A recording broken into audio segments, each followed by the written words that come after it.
Hello, everyone. Thank you for tuning in to the First Pencil with Kathi and Mike. My name is Mike the Car Guy. With me, as always, my best bud and wicked awesome car gal, friend to horses everywhere, Kathi Cruz. Kathi, how are you? You're smiling, and I love that.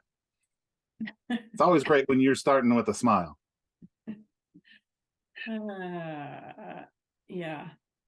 I don't know if it's a happy smile. It's just probably a reaction to just things in general. Well, yeah, before we hit record, we got a little bit of venting off our chests, respectively. And Good thing.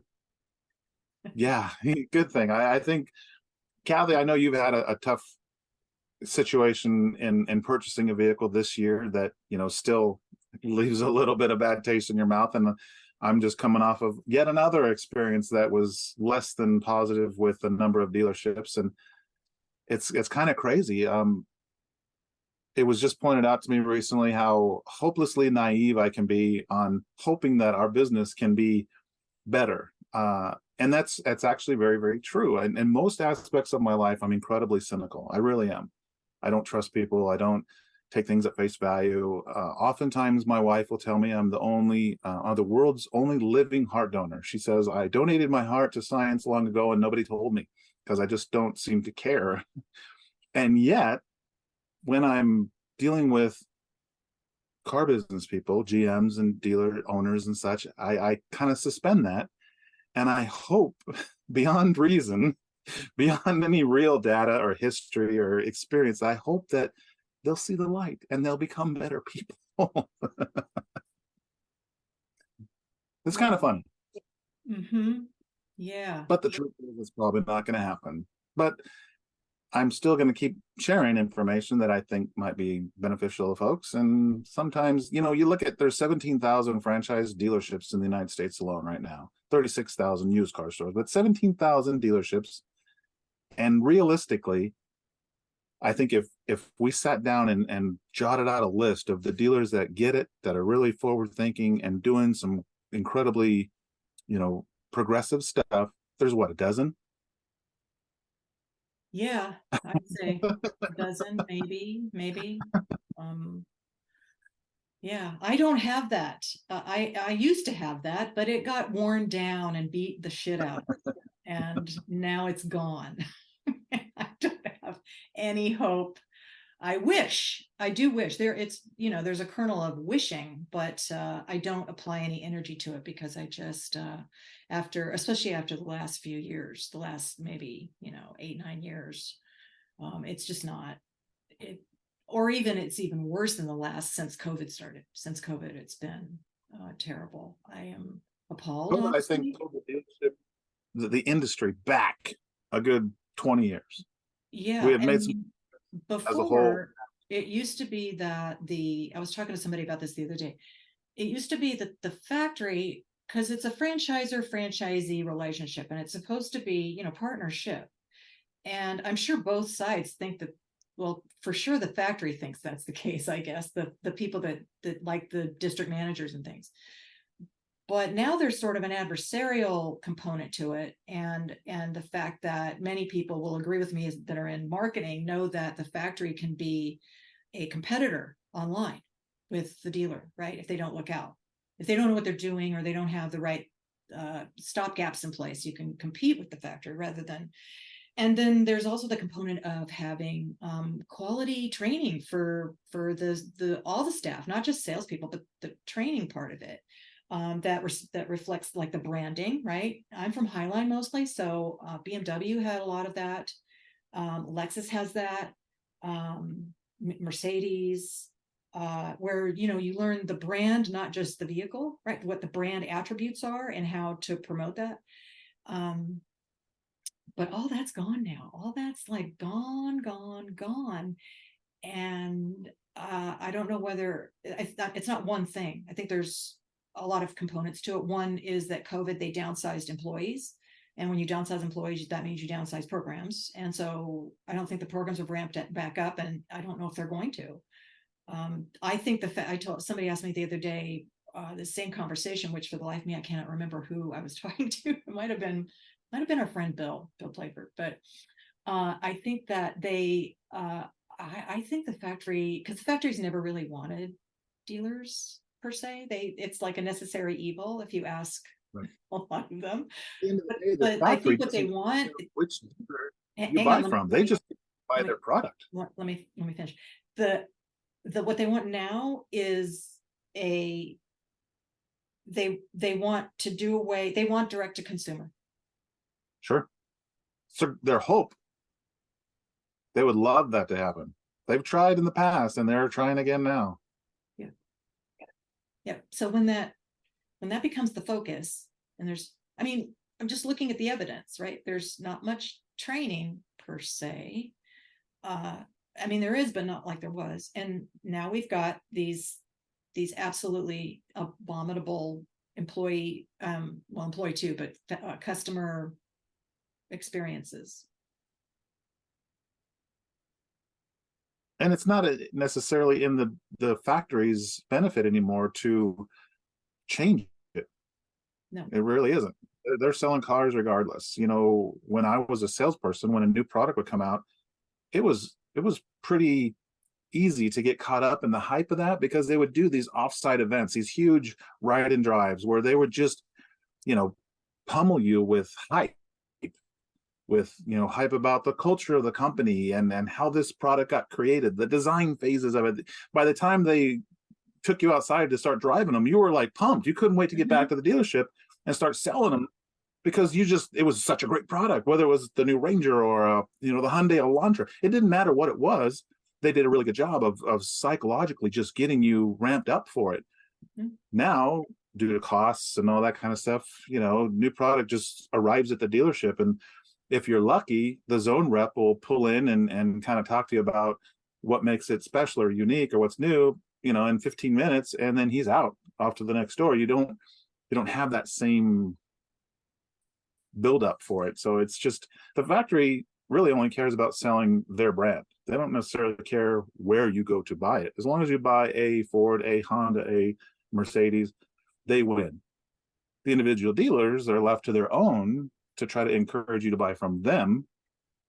And in the last 6 months of dealing with dealers on a couple of instances, they're not doing a good job. They're just not. That's putting it mildly. I used to be really, really proud that I had so many contacts. Even if, you know, when I was at a Ford dealer, I would have friends call and say, hey, do you, you know, I would love to buy a Ford, but my wife really likes Hondas. You know, do you have somebody I can go to get a new Accord? And yes, I would pick up the phone, call a person, call the guy back, say, go see this guy at this dealership, you know. And it's never been about a price. It's just about the transaction. I want the person to know that they were working with someone that treated them fairly, so that at the end of the day, when they got their keys and they drove off, they felt good about that transaction. And they would call me back and say, hey, thanks for sending me to that guy. He made it nice and smooth and easy. I never asked what price they paid. I never asked if they got a warranty or any of that other stuff. It was just about, do I have the trust with this guy that my friend's not going to get put through the ringer, through the retail process, even though I was in retail. Because when someone sent me to that person, I went out of my way to make sure that they got, not that I didn't for all my customers, right? But I just stepped it up a little bit. I've always worked in that idea that this is someone's brother, this is someone's sister, dad, because I want that repeat business. I want to grow. But I realized after 35 years that wasn't a broadly accepted way to do business. So a lot of folks are just out for, how can we maximize this opportunity right now? Because tomorrow may not ever come. This customer's not going to be here next week, next year. There's no referral potential. All that I have is this one deal, so I need to maximize the shit out of it right now. And that is not true. As far as in their mind, it's not true. It's wrong thinking. Anybody that sells large entity, large things like houses and cars and even appliances or large, I don't know, computer systems, whatever it may be, it's the relationship that people appreciate. And if you do the work, it will pay back. I had a house deal on a car back in the, like, I want to say late 90s or so. I don't remember, but they had a house deal that I just called up my friend that was the GM, and I said, yeah, I want this car because it was like a super cheap lease. And I went in, I picked it up, whatever. And the salesperson, house deal, the guy sent me a birthday card every year, a birthday card and a Christmas card. And I think something else too, but just always they always kept in touch. And that's why I was so excited when social came, because you didn't have to do all the cards and all of that. You could just do social. But it just hasn't seemed to it didn't catch on. I don't, but if you do it, his name was Armin, and I don't know where he is now, but he's selling the shit out of something, I can tell you right now. He got The all of data's his. there. We know between us a couple people that are doing it, that are succeeding and doing it. So the evidence is out there, but Mhm. the far majority of folks are still just. I shared with you a screenshot of a tweet that I was live tweeting from Digital Dealer 9 years ago, watching one of your sessions, and I could put that out right now, and people would say that that's brand new information that they'd never heard it before. That's what I mean about the evidence. Is the evidence is there that the hope and that they're going to change in 9 years. It hasn't happened, and so yeah, not going to happen. Mm-mm. Yeah. Yeah. So, and you had a bad experience just with yourself with a friend of yours, right? Like I was saying, I used to be very proud that people could call me and I could direct them, but my network sadly has shrunk tremendously, and I don't really realize it until I need it, right? Until I need someone reached out to me, a good friend. Who do we got that sells Jeeps? Let me see. And as I started making calls, people are out of the business, dealerships have been sold, people are, yeah, I'm kind of out. So I had to go back to square one, and he had found a couple of options that he liked. I said, well, let's just reach out to them and see what we can come up with. And it's been, I mean, it hasn't dominated my day, but it's been a week of emails here and there that have just really sent me into a frustrated rage of how difficult it is to get just a quick. And I will say that one dealer, and I'll even mention their name, I don't care, Jack Powell in Escondido, sent everything I asked for without question, without any hassle, quick and easy, and still after 3 days of working with other dealerships is the best deal. So I used to tell people for many years, a good deal is not a number, right? It really isn't, because the difference between a 100 under invoice and $2,000 back of, MSRP, none of those numbers really matter. It's how you feel about the deal. Do you feel that you got treated fairly? Is it a product you like? Does it fit your budget? That's a good deal. And this dealership has presented a really solid, good deal. And I know that because it's still the lowest number after 3 days of dealing with two other dealerships. So up front, here you go. Here's our offer. If you like it, great. Let's move forward. If you don't, that's okay too. I haven't had like 1,000 emails back from this dealer. Are you ready to come in? Can we do it? Can we wrap this up? Can I bring it to you? Can I get you contracts? Mm-hmm. They were like, here's the information you asked for. Let us know how to move forward. It's not The hard, other stuff, right? Not hard. right? No, It's not. not hard. And I didn't want to make a whole thing out of it. It's funny how, all these years later, you hope for the best.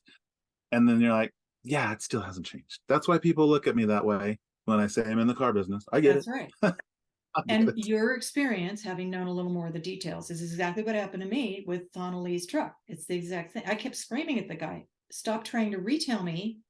I'm in the business. Do you think what you're saying means anything to me right now? Take the motherfucking shit off the fucking truck. That's what it got to. Just so you know, if you're listening, I don't normally talk like that, but I can be pushed. And I was pushed beyond all boundaries. I don't see how anybody would have.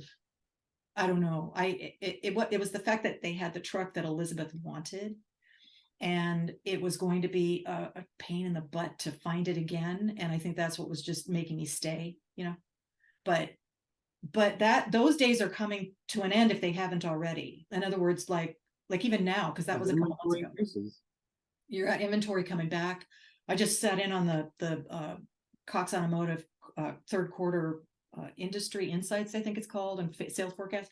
And it's not blanket across all brands, but quite a few, like Toyota and Honda are still having a lot of issues inventory wise, but there's quite a few that are fine and back to normal. And so those days are over where you've got the only game in town, quote unquote. So you best be dialing back your behavior, because this guy was appalling, absolutely appalling. I don't know what to say. So anyway, but yeah, And we're starting to see rebates. We're starting to see some yes. incentives. We're starting to see some discounting, but we're not seeing in mass a change in the attitude yet. It's going to take a while for salespeople to get it through their head that you can't just, be a dick and say, if you don't want to buy it, I got a list of people that want to, so step out of the way so someone else can come in and, and I don't know how that got back into the car business, because the kids that are out there on the line talking this smack to customers weren't even alive in the days when you could do that stuff back in the late 80s, early 90s, when there wasn't, any online reviews. People were just, I mean, people were getting literally churned like a meat grinder on the lots of dealerships across the country. Now you can't do that, but for some reason they figured but they let's can. be careful and not say that it's the salespeople, because it is, but to me, it's the management and the leadership. It starts at the top and down. Right. Yeah. They see an opportunity. We're asking, $25,000 over MSRP on a regular vehicle. It's not a specialty. It's just a normal everyday F-150. And you go out and tell the customer, if they don't like it, they can pound sand and leave. Yeah. And what sucked is those dealerships did sell those cars for 25 grand over. So it just reinforced in their head that we're in the catbird seat. We don't need to treat customers nicely. We got it. They need it. They'll buy it. And it's going to cost them. Yeah. Really, it's fuck them. Yeah. It's going to take time. This week I did a presentation to a group of automotive CPAs, and I was thinking a lot about, I had been thinking about it before, but because they wanted to know about social media policies. And if there is a social media policy, the ones that I've seen in dealerships, it's usually written by the attorney, and the attorney's goal is to keep the dealership out of hot water and out of liability. But unfortunately, it's really usually heavy-handed. And so whenever you're going to create a social media policy, you need to have guidance from somebody that's in social and listen to them and temper it, because you want to be able to market. And some of the things that the attorneys put in these policies make it very difficult to put a lot of fear in everybody about negotiating or doing anything with somebody online, right? So there's just this need to have other input on a policy. However, okay, talking about policy, I just want to share a quick story. A friend of mine is at a dealership, and he's in a management position, but not in a sales management position. And he happened to see a post on Facebook from someone that had been a customer. They had purchased a used vehicle, but it was a late model, and the paint was peeling. And so the paint was peeling due to a recall on the particular vehicle. And so she reached out via text. I think texting is a sketchy, dicey way. It makes it too easy to make an error for a salesperson. So she started out by texting her salesperson and asking for help. And there was no social media policies, clearly, and clearly no training. If there was, they should fire their trainer. But he interacted with her and jacked her around. I'll spare you the long story, long story, because it is appalling, honestly, because I have a copy of all the texts. 3.5 months.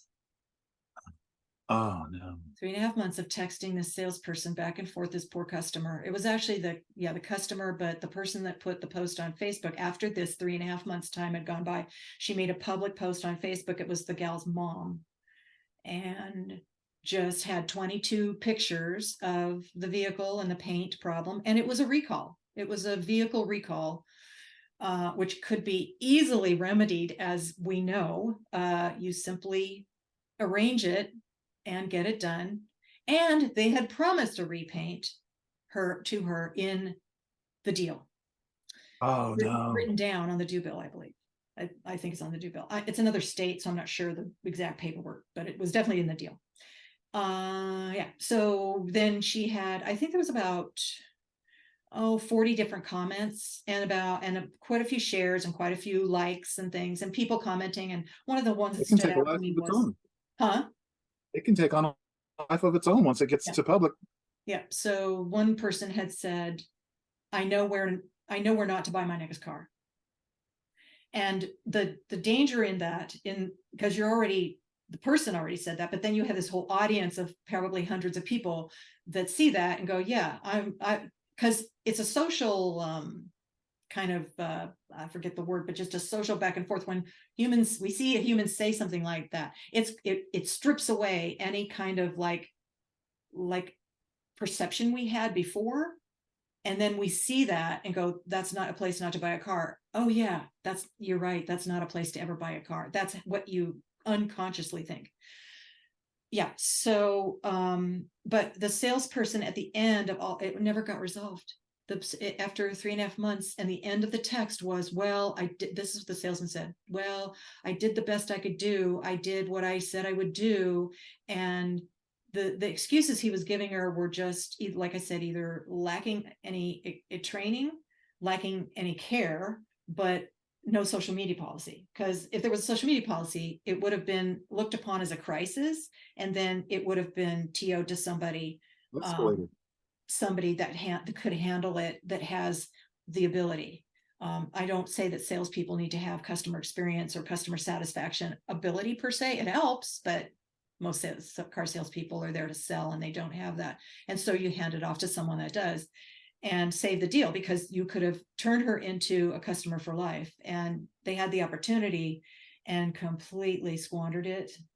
It is, and my friend, like I said, is not in the sales management part of the organization. He's in another part. And so they told him that it's not his department when he brought it to their attention. And like I say, he saw it because he just He happened was to. online, Yeah. like a lot of people are. Yeah. And once something gets to a page like that, the people that are looking at it and viewing it are in your market. It's not like people, if you're in Nebraska, it's not like people in Texas are going to jump on it and make a thing about it and not buy from you. It's going to be that person because they bought a car, so they're in your market. It's going to be their friends and family. Yeah. So that's your customer pool right there. Why would you? It was the gal that bought it. It was her mom that made the Facebook post, and a lot of the comments were, "Oh my gosh!" And then they mentioned the daughter's name, poor Susie. Let's just say whatever, poor Susie or poor, and I mean, it's just when somebody is saying that. So obviously, yes, friends and family, right? The potential customers is what I would call them, but. Yeah, I don't know what an absolute fail. What an absolute fail. And if And it happens daily. if it I know that, to me, it's a simple thing. It's not easy, but it's a simple thing. Have training, have a social media policy. And when I say social media policy, really let's call it digital communications, because texting and email are the same as a phone. And All under that. right. And so when you can't communicate well digitally, because most people, just humans, we are meant to speak to people in person, right? That's how because we read each other and we respond to body language and things like that. Communicating online is a totally different world, and mostly salespeople don't have that. And so you have to be able to, like, what did I call it? Reskill them and redeploy. And really that's what I've been talking about for the last few years. But again, I don't see it happening too much. And this is the result, unfortunately. And you want an environment where there's a comfort. Maybe that salesperson was afraid to go to his manager because the manager was going to chew him out. Maybe. So maybe he tried to handle it all on his own. Yeah. And blow her off and hope that it would just go away, right? Oh, I asked about it, and then just hoped, and then when she Even text back, you heard anything? No, they didn't get back to me. Maybe nobody else even knew about this situation because this guy was afraid to go to somebody. You need to Yeah. have a culture where, Yeah, well, hey, boss, I got this customer situation. What do I do? Let me take it from here. Don't worry about it. Your shoulders aren't big enough. I don't want this to crush you. Let's take it on together. Let's go to the GM. Let's go to the owner. Whatever. That's a whole other conversation about culture. But yeah, yeah, but that's not to absolve this salesperson, because I just feel like training there, it was clear. You would never let anything go on 3.5 months with a customer, would you? If you were selling something, I wouldn't. not So 3.5 hours. we can say that maybe it was the culture, and it probably was, but after 3.5 months, I'd be going to my fucking GM and say, well, somebody motherfucking help me, because this This person lady's on my is my back. I customer. can't get rid of her. Okay. And maybe you get in trouble because you jumped over your direct manager, but I just wouldn't care at that point. It's 3.5 months. They went for weeks without, like 3 weeks without any, and then she'd like, what's going on? And then there'd be like question mark, question mark, question mark, question mark. No. That dealership's lucky it took 3 months before it got online. Yes. Normally, in a couple of days. In this world we live in, how many people just react so in an effort to try to get a quick reaction? Yeah. I'm guilty, but I had a bad experience with some medical supplies here recently, and reached out to the company, got no answer, so I hit it socially that day. I blasted it on every channel I can, letting anybody that is following me know this company puts out some shitty product. I didn't let it go 3 months. I'm surprised these folks had that much patience to let it go that long. He was jacking her, honestly. That's horrible. The That's things horrible. I mean, like I said, I didn't want to. I could tell you the whole story. But, I mean, he was talking about how they took it to their sister store, quote unquote, that's going to fix it and turn it and put it in for warranty, and we're waiting to hear back from the service manager. And 3 weeks later, oh yeah, I haven't heard back from him, and so she even went so far as to try, because she had the guy's first name, she called the other store and asked for him and tried to get it. It was like, I'm not doing it justice. It's just, suffice to say, it's just a comedy, Nightmare scenario. a sad comedy. But anyway, get a social media policy and train your friggin' salespeople on how to speak to people in digital. If you don't, And then speaking of social media, what? Speaking of social media, if I'm going to switch gears, Oh, yes. we just Well, you said social media, but now I know what you're going to talk about, and I wouldn't normally. following that train of social and making it easier for customers to find you socially.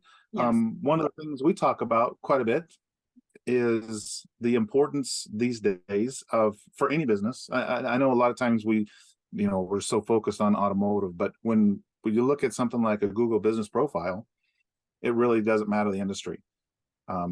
Anymore, having a Google business profile, having it up to date, having it complete, having it well managed is, I'm going to go ahead and say, as important as your company's website. And there are cases where it's more important than your customer's website, because a customer, in a lot of cases, won't even get to your website. If your Google business profile is complete and has what they're looking for, they'll stop right there and call you and do business with you based off of that Google business profile. They don't have to go to your website and look at multiple pages and do the things.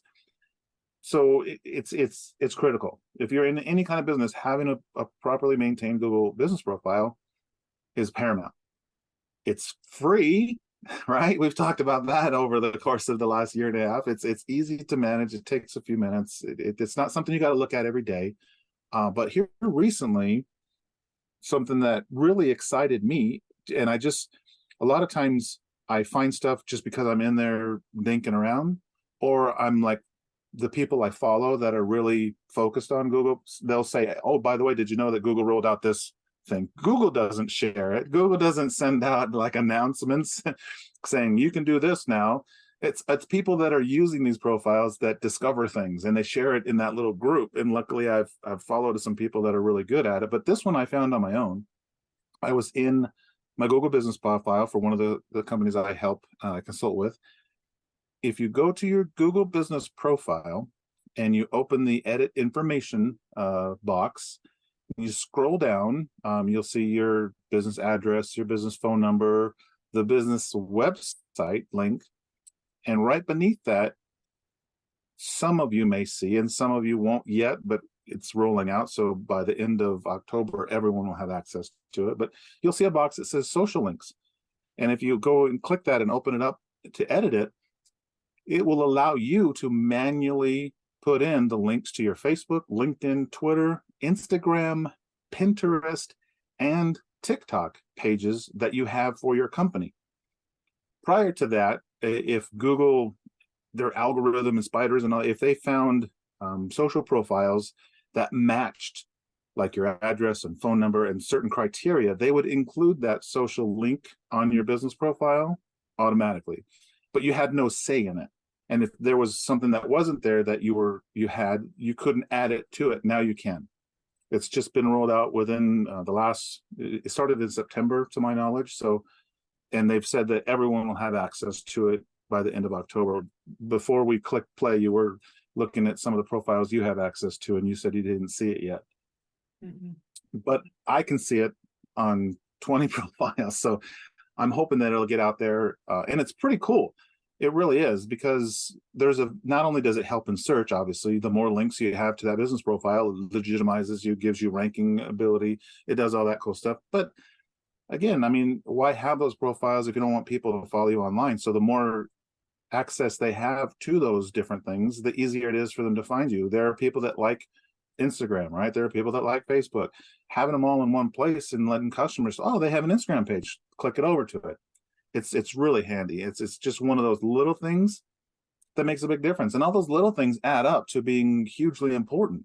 We know that 60+% of the time people go to Google the search window. It's over 60% of the time they search anything at all, it's for a local business or service.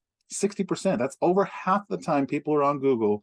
They're looking for something relevant to them in my neighborhood, a service or a product that I need. And of that 60% of searches, and 90% of the time, a Google business profile shows up. That's a massive amount of eyeballs that are seeing a business profile. There's no way to rank that in monetary value, really. I mean, that's hugely important. So I recommend to anybody, make sure, I mean, we've said it probably every other episode since we've started this. Now we're on 85, 86 episodes. Make sure you get in, update, keep it, current, make sure it all is there. You make sure your phone number is accurate, make sure it's all, and you'll get so much value from just a Google business profile. It's amazing. That's what I wanted to share on the social, since we were talking about social. Yeah. And hopefully you get those links added to your pages so you can put in all your social, because you're active in, I didn't see one for Threads yet, but I'm sure in time Threads will probably show up there as well. Because even though there's been some negative press about Threads the last couple of days, but I still think it's negative spin is what it is. Yeah, I think we're going to see it really. All I'm seeing is that article and people complaining about how much bullshit it is. So, and it's an article about how it's like only half as many users, or 1/3 as many users. No, half as many users as Twitter now. Well, yeah, it's been around for 3 months and it's still in beta. Right, it's in its infancy still. Yeah. Honestly, these are slow news days, it seems, to these people, even though there's so much going on, but somehow these people are writing about stuff that doesn't matter. I just have to add one thing. I follow Ben Collins I'm still on Twitter, of course, because it's part of my job to be, but nonetheless, not as much as I am on Threads. I'm on Threads more. And But Ben Collins he's an NBC reporter for tech and disinformation. And you should see the comments on anything he tweets. The comments are just horrible. And then there's another gentleman, Chris Jackson, that is part of Biden's, I believe, part of his campaign, maybe, but not. I'm not sure what he does exactly. I should look. But he's a good dude. But both of when they tweet something, it doesn't matter what it's about. The comments are honestly appalling. I have to kind of temper how much I see it, but because I'm a comment person, I like to look at comments and see the feelings of things. But you can't do that on Twitter anymore. But anyway, so part of a self-care regimen that I do now every night when because I'm usually using my iPad at night, it may be sometimes just in bed or whatever, and is it's an opportunity to go in and block commenters on both of their tweets, because it's an uphill battle. Obviously, I think I'm a salmon swimming upstream. I'm never going to get to the end, but it feels pretty good. It feels pretty good to block It people. feels good though, right? Yes. It's nice. It's like that starfish story. Have you ever heard the story about the starfish?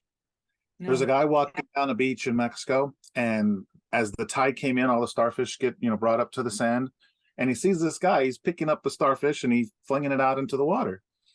And as he's getting closer and closer to him, he just sees him repeating this pattern. So he finally gets close enough. He goes, "Excuse me." He goes, "You realize that you can't save every single one of these starfish, right? It doesn't. No matter how hard you work, it's not going to make a difference." And the guy reaches down and he picks up a starfish and he throws it out in the water. He goes, "It made a difference to that one." That's right. Yeah, that's a saying in rescue. You can't block every single person out there, but every time you do, it feels a little better. Yeah, there's a saying in rescue that I'm going to get it wrong, but it's something you can't save every horse. Oh shoot, I'm going to get it wrong. Let me look it up. But go on, and then I'll look it up what it is, because I can't do it justice, and I don't want to guess. Anyway, That's talking about the good and the bad of social, right? There's always so much negative, but the good that's there is still so good that it makes it worth dealing through all the other ones. The Hanley posts where you guys try a new food with, I think it's Gypsy, right? Gypsy, yeah. It's called Freaky Food Friday every Friday. I love those. I will scroll through a mile of negativity to get one of those. And obviously Gypsy doesn't like the kelp, the seaweed she does not like wraps. the seafood snacks. She said, please, ma'am, I am awesome. not a seahorse. That's what it was. I'm not a seahorse. Those are the things that make it okay. That's the best part of social. And yes, oh my God, and wait till you see what we have coming, because it's Halloween month, and Elizabeth loves Halloween. So we record 4 of them at once, usually, like, just for the month or whatever. But yeah, awesome. You see what we have coming. So tune into the Honolulu Facebook page and Instagram. And do I put it on? Oh, I put it on Twitter too. So tune in, because some of the faces she makes, you can hear me laughing because I'm filming it. Some of them are hilarious. And this all started because she's a wild horse. Okay. She was rescued from the Bureau of Land Management and from a roundup, and it's a long story, but we rescued her, and she just has a taste for donuts and baked goods. She loves any kind of muffin, cookie, donut, croissant. She just loves it. So that's how it started. And we're like, well, let me see if she likes this. Let me see if she likes that. And so then we started filming more. So. And that's awesome. Those are my favorites. I found the quote. It's yeah, it says, saving one horse won't change the world, but it will change the world for that one horse. Perfect. And we love what you do. We got only a few minutes left, so share something musical with me that we can end on. Yeah, I think we both have the same, because I texted it to you before. That's why I left it up to you, because I was going to say exactly what you said, what you shared. We always talk about the Midnight Special, which was a show that was based here in Los Angeles in the 70s and 80s and maybe 90s. And their YouTube channel, they're releasing a bulk of them every few months or so. And they start at the beginning, but they're into like 1974-ish or 3 or 4-ish now. And so the Edgar Winter Group and there's a guy, Rick Derringer, they had a song called Rock and Roll Hoochie Coo. Hoochie Coo. And while I don't necessarily remember the actual, I never paid that much attention. Because classic rock has been going on and on since then. I know the song, and you probably know the song too, listening. But this particular, so the Midnight Special would have people on their program, and it would be live. They weren't lip syncing to a recording like they did on American Bandstand or on Top of the Pops. This is live. And so there was no backtrack. It was all pure. Yeah, it's just so pure, and that's the way it should be to me. And wow, this is a rock and roll friggin' just morsel that's so tasty. So I'll put the link in the show So notes, but so sad. The drummer's wearing a dang suit and yes, he's just going nuts on the drums with this jacket on. It's just, yeah, it's so 70s. Beautiful. Baby blue. yeah, yeah. And Edgar So Winter cool. has like blonde hair. Like, I don't know whether it's real. He has a brother too named, what's his brother's name? Johnny Winter. And they had separate bands, but anyway, Rick Derringer was a producer, and but he sings on this particular song, and it is some rock and roll, hardcore, awesome, Yeah. awesome stuff. And read the comments because everybody's like, "Holy shit!" So It's 100% real. And the one that popped up next, when you go to YouTube, you see the next one. As soon as we get done recording, I'm going to go watch it. Is Cheap Trick Surrender? And I don't know about you, but I got to tell you, the Cheap Trick Live at Budokan album, I legit wore out. I mean, wore it out. That was one of my favorite albums.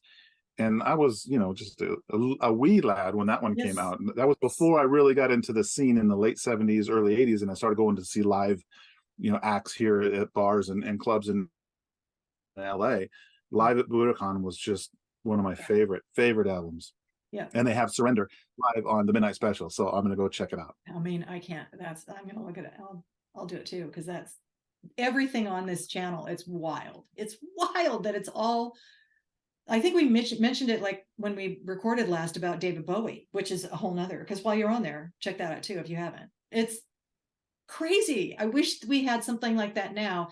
And P.S. for anybody that's out there with the ability to produce a TV show or something similar online, There's a market for it. there is a market for this because just look at the comments. The people are like, oh my God, they're doing it. No lip syncing, no computers, no auto tune. It's just them and their instruments. And but this is a rock and roll. I played it like 10 times. I played it twice. I had it on when we first joined, so I'm gonna Yep. go back and watch it again. All right, folks, I have to wrap. Yep. I hope everyone has a wonderful day. Thank you so much for paying attention. I'm sorry we missed a recording, but we're back on track, and you can look forward to seeing us regularly. Yeah. Well, you have to go out of town next week? We'll figure something out. Yeah. Yeah. It's usually I had to travel, although I ended up not traveling. But I thought I was going to have to travel, and travel and podcasting just doesn't, the two don't work well. The audio and hotel Wi-Fi. Mm-mm. Hotel Wi-Fi, right? Yeah. And then the alternative is like your phone, but even then it's rough. So anyway, we do the best we can. And so for now, I guess we'll talk anyway. And just as if you listen this long, and you want to hear more from me, sign up for my newsletter. I'll put a link in the show notes. It's free and it's good, if I do say so It's myself. really good. It's really good. I'll second that emotion all day long. It's not just a blog post anymore. It's funny memes and my take on what apartheid Clyde has done this week, also known as Elon Musk. uh, so yeah, they had the code conference was yesterday. Holy shit! Linda Yaccarino was interviewed. She failed so horribly. Hot mess. Hot mess. Hot mess. Hot mess. Someday, dude, someday there's going to be a whole course in like friggin' Stanford Business School about this debacle of what he has done to Twitter. Just, Yep. and we're not done yet. We're not even probably Oh, midstream. So no, it's gonna get worse before it gets any better. yeah. All right. Well, then we'll see everybody next week ish. And bye for now.